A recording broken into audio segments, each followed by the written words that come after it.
Muy buenas tardes, señoras y señores.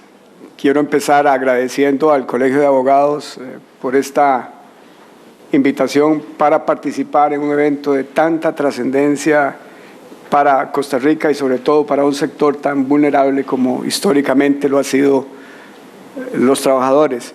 Y también un saludo muy respetuoso para la compañera y compañeros que hoy integramos esta mesa. El título de mi presentación es Crítica de la enseñanza del derecho del saber al saber hacer. Para ello,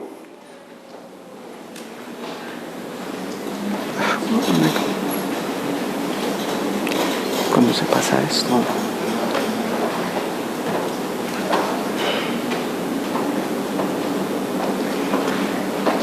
Para desarrollar este tema, voy a tratar rápidamente, dentro de la limitación de tiempo que tenemos, estos temas. La docencia en el tiempo, muy rápido, nada más una idea.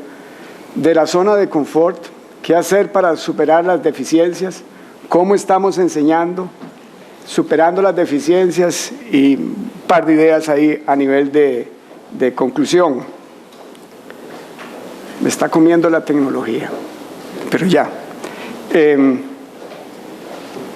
Una de las tareas más antiguas de la humanidad ha sido la de educar. Esto es así porque el ser humano y la vida en general no es producto, la vida es proceso. Somos tareas siempre por realizar y en ese proceso de la realización, la educación, tanto formal como informal, ha sido clave para el desarrollo de las sociedades, pensando siempre de un nivel inferior hacia uno superior.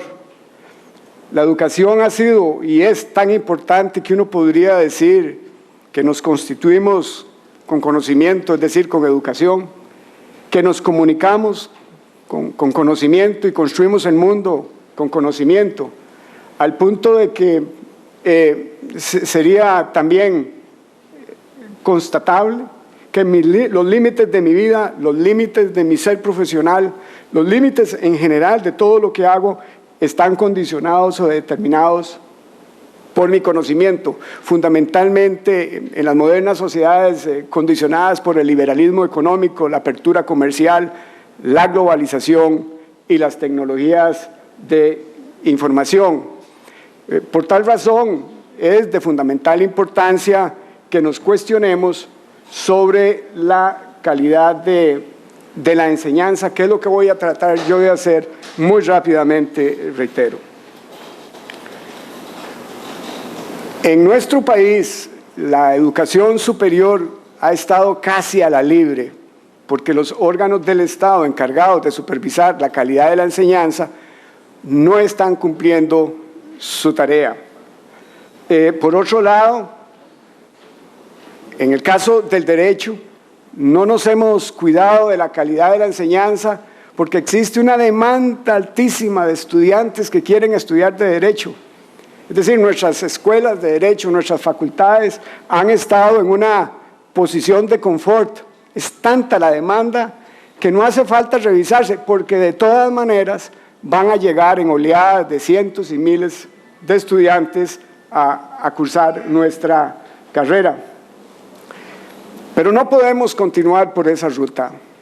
No podemos continuar por esa ruta porque la competitividad a que nos obliga la apertura comercial, la globalización, etcétera, nos demanda mejorar las calidades de los cursos, de los programas y en general de los procesos de enseñanza y aprendizaje del derecho.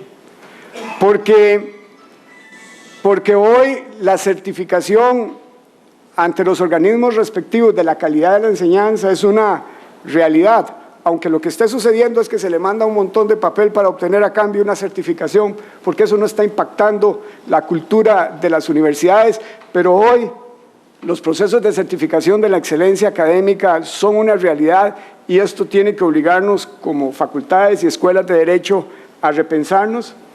Y para citar nada más 3 ejemplos, porque el Colegio de Abogados me parece a mí que con acierto ha implementado un examen de excelencia académica.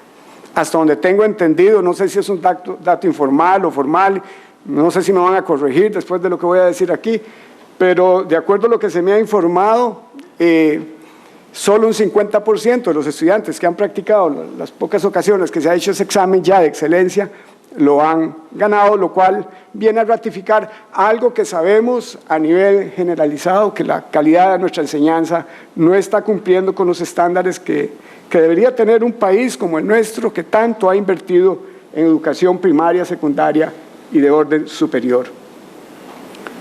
¿Cómo estamos enseñando? Desconectados de la realidad.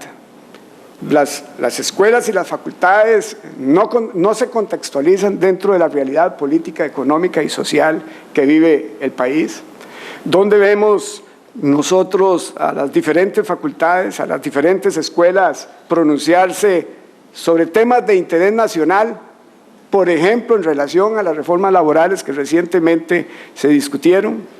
¿Y cómo podemos estar al día en la enseñanza del derecho si las facultades no se interesan por la realidad del país?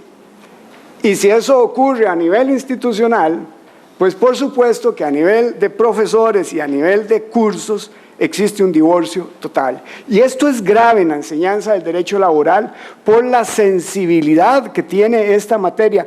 Todos los días con lo que está pasando, con la dinámica de las empresas, con las dinámicas internas, laboralmente hablando, de las instituciones públicas. Si no nos actualizamos, si no conectamos la enseñanza del derecho, en nuestro caso, reitero, el derecho laboral con esa realidad, lo que aprenden los estudiantes es un asunto reducido a letra muerta, a lo que están en los códigos. Y si a esto le sumamos que hay 29 facultades que enseñan derecho en este país y que no alcanzan los profesores buenos, y que lo que tenemos así, pero masivamente, son profesores codigueros que no dominan la doctrina del derecho laboral, sino que simplemente se limitan a explicar un código, tal vez anotado con párrafos jurisprudenciales, el resultado de esto es muy grave en términos de lo que está sucediendo con los estudiantes que salen graduados de nuestras universidades. Cuando yo hablo de contextualización es, por ejemplo, me imagino una clase de derecho laboral partiendo de los grandes conceptos que caracterizan laboralmente hablando nuestro país desde el Estado constitucional, democrático y social de derecho. ¿Cómo estamos enseñando? En segundo lugar, con escasa o ninguna formación didáctica. El sistema de enseñanza gira alrededor de la figura del profesor.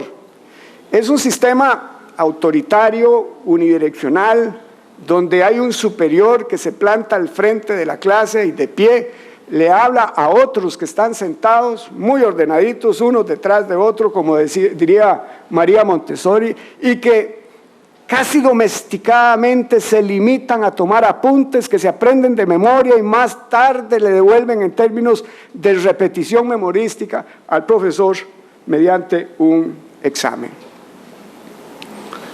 No hay interacción.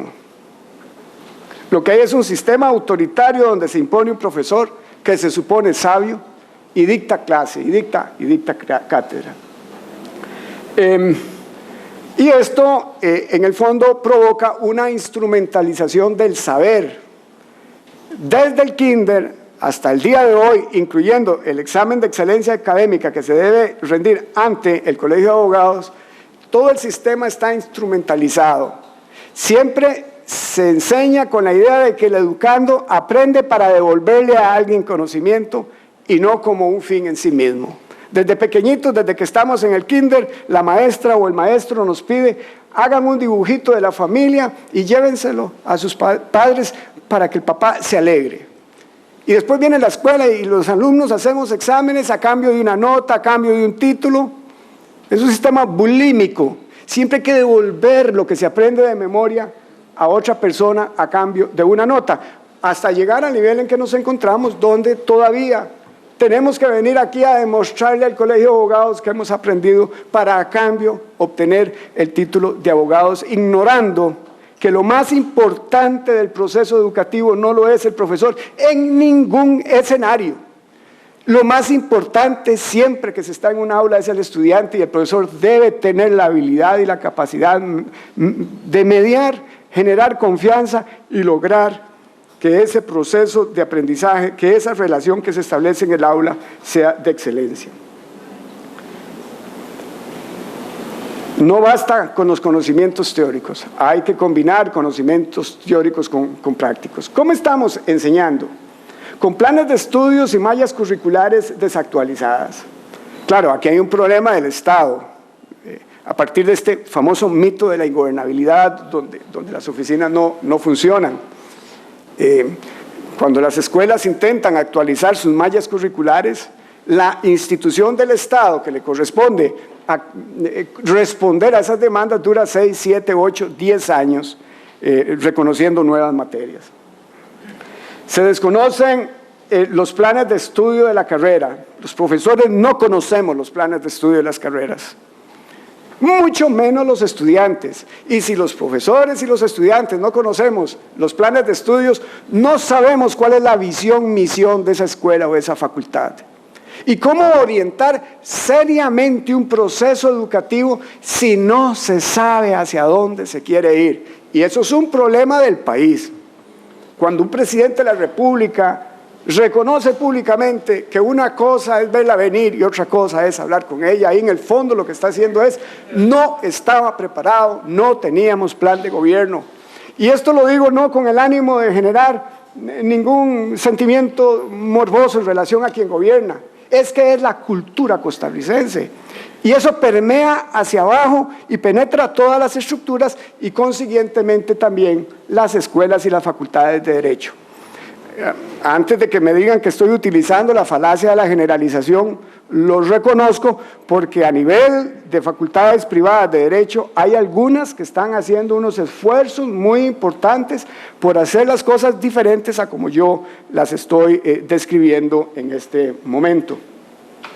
No se conocen, porque tampoco están definidos, y si están definidos nadie los conoce, cuáles son los perfiles de entrada de los estudiantes. Esto es importantísimo en términos de transparencia, que los estudiantes sepan de qué se trata mi carrera, y tampoco están definidos los perfiles de salida de los futuros profesionales, y las mallas curriculares, les decía, están desactualizadas porque tal vez están focalizando la atención en cursos que ya no tienen importancia, dejándose dar otros que tendrían más actualidad, porque se repiten contenidos, porque existe una rigidez tremenda que perjudica al estudiante para ir avanzando de a poco en la carrera, en el sentido de que para todos les piden muchos prerequisitos para poder llevar el curso que sigue en la carrera. ¿Cómo estamos enseñando, en cuarto lugar? Con irrespeto del profesor a la función docente y a los estudiantes, y esto es muy grave. Y yo creo que si queremos transformar culturas en Costa Rica, cada uno en su metro cuadrado debemos reconocer cuáles son nuestras debilidades, cuáles son nuestras falencias, dónde estamos fallando, porque a veces podríamos dar saltos gigantescos hacia lo mejor con solo cambiar de actitud. Llegadas tardías, ausentismo, impuntualidad con los programas del curso, impuntualidad en la devolución de los exámenes y promedios. Hay que respetar al estudiante. ¿Para qué hablar tanto de dignidad humana? Hay gentes, hay personas que vienen de Atenas, que vienen de Cartago, que vienen de zonas rurales a estudiar a San José y se encuentran con que el profesor no llega, o llega tardíamente, o se va mucho antes de que haya terminado la clase. Eso sale muy caro. Pero además ahí hay un estudiante que vino a escuchar una clase. Y cuando hablamos de dignidad humana, por cositas pequeñas o grandotas como esas, es que tenemos que ponerle atención, porque esa sumatoria es la que finalmente deteriora la tranquilidad, la seguridad y el orden de los países. Improvisación de clases. En eso hay algunos profesores maestros, no preparan la clase y vienen y cuentan el juicio. El último caso que llevaron sin ningún propósito didáctico, que conste, porque se podría contar el mismo juicio con propósito didáctico. Y eso sería una clase riquísima. O el juez que tampoco preparó la clase y viene y cuenta la última sentencia. Yo me imagino que cuando viene en el carro y dice, ¿de qué hablo? ¿De qué hablo? Ah, voy a contar la sentencia. Sin propósito didáctico. Bullying. Bullying. Pero aquí lo grave es que el bullying no es solamente entre estudiantes. Muchas veces hay bullying del profesor al estudiante. Y eso denigra al ser humano. Eso es contrario a los derechos humanos. No es admisible bajo ninguna circunstancia una sonrisa burlona de un profesor ante un estudiante que no sabe, o que no puede, o que no supo, o que se le olvidó una determinada tarea o una determinada pregunta. Y bueno, está el tupé de algunos profesores que hacen unos esfuerzos tan grandes para ir a dar clases, que se victimizan ante los estudiantes y les dicen, mire, es que yo podría estar ganando miles de colones en mi bufete, pero yo estoy aquí enseñándoles. Y claro, eso los empodera para otro tipo de situaciones y tratamientos. Un profesor que dice en clase una expresión de este tipo, razonablemente, sin caer en moralites de ninguna clase, porque no me gusta, no debería estar en el aula universitaria. Superando deficiencias.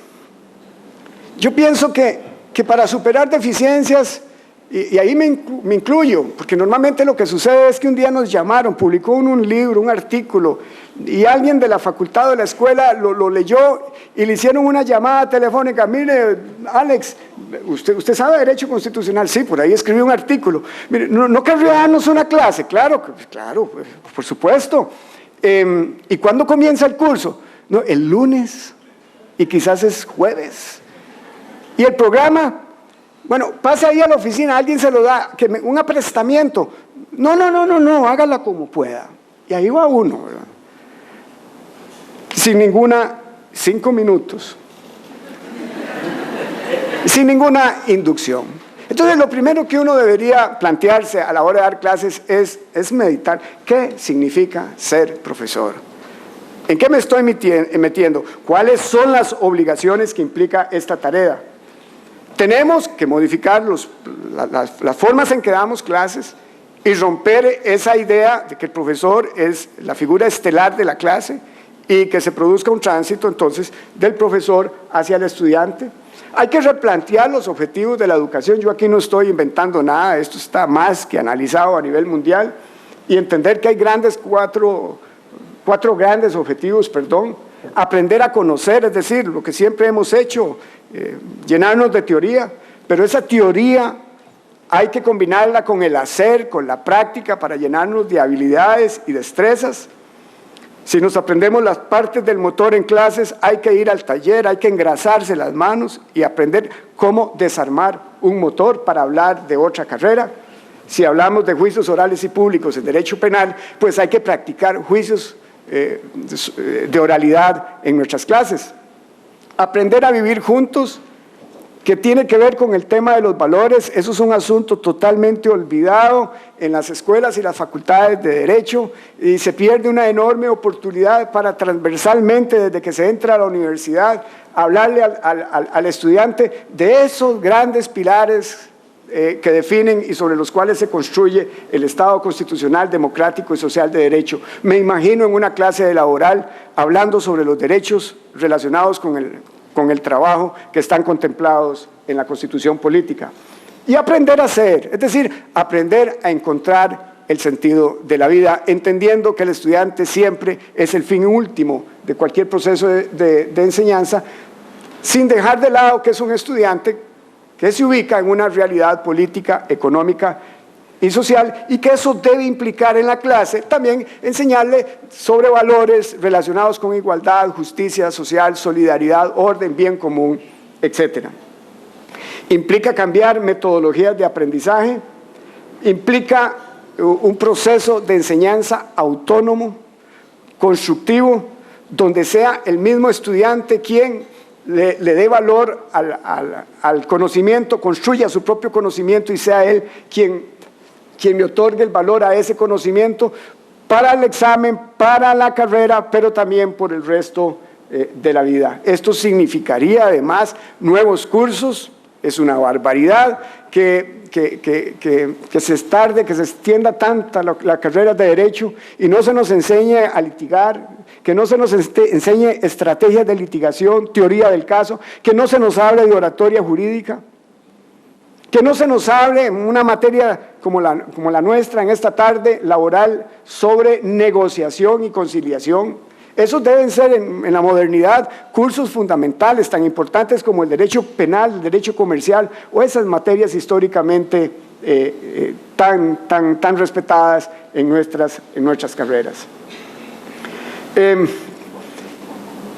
Para modificar realidades siempre hay una resistencia al cambio. O sea, siempre somos muy buenos para decir hay que cambiar, pero que cambien otros. Porque cuando esa realidad de cambio me afecta a mi metro cuadrado, presentamos u ofrecemos mucha resistencia. A todos nos toca que provocar el cambio. Y mucho podríamos lograr a nivel de país, a nivel de facultades y escuelas, con solo cambiar de actitud, con solo planear las clases, con solo llegar temprano, con solo respetar al estudiante.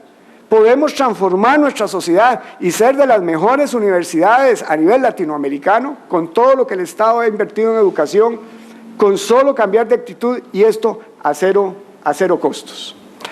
Termino con la presión del tiempo con estas dos ideas. No se trata solo de adquirir conocimientos teóricos, hay que entender, sino de saber qué hacer con ellos en la vida. Es decir, debemos focalizarnos, romper o combinar la clase magistral, el aprendizaje teórico con conocimientos prácticos. Y esto otro, lo planteo de manera muy respetuosa para que lo reflexionemos. Quien carece de vocación de servicio a la humanidad, quien carece de vocación docente en este caso, no debería ni asomarse a una aula. Muchas gracias.